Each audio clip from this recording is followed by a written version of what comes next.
This is part 5, the final part of chapter 21 of 20,000 Leagues Under the Sea. I remained alone and went to bed, but slept indifferently. I heard the noise of the savages who stamped on the platform, uttering deafening cries. The night passed thus, without disturbing the ordinary repose of the crew. The presence of these cannibals affected them no more than the soldiers of a masked battery care for the ants that crawl over its front. At 6 in the morning I rose.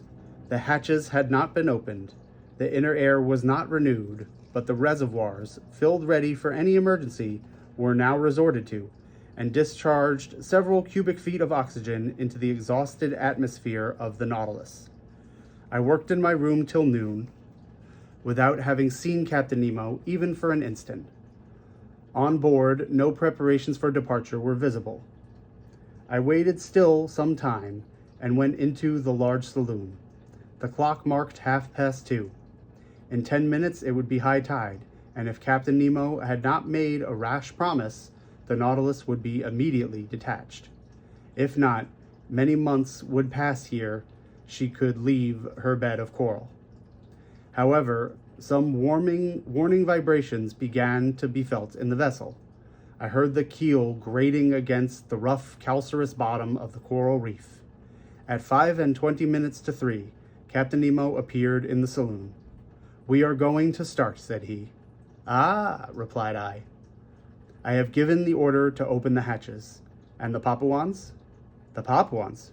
answered Captain Nemo, slightly shrugging his shoulders. "Will they not come inside the Nautilus?" "How?"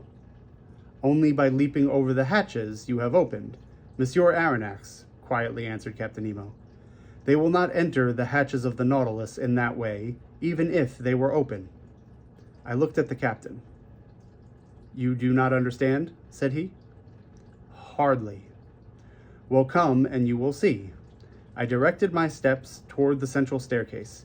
There, Ned Land and Conseil were slyly watching some of the ship's crew, who were opening the hatches, while cries of rage and fearful vociferations resounded outside. The port lids were pulled down outside.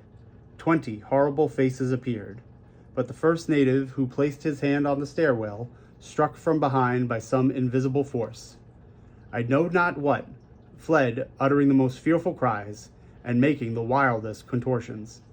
10 of his companions followed him. They met with the same fate. Conseil was in ecstasy.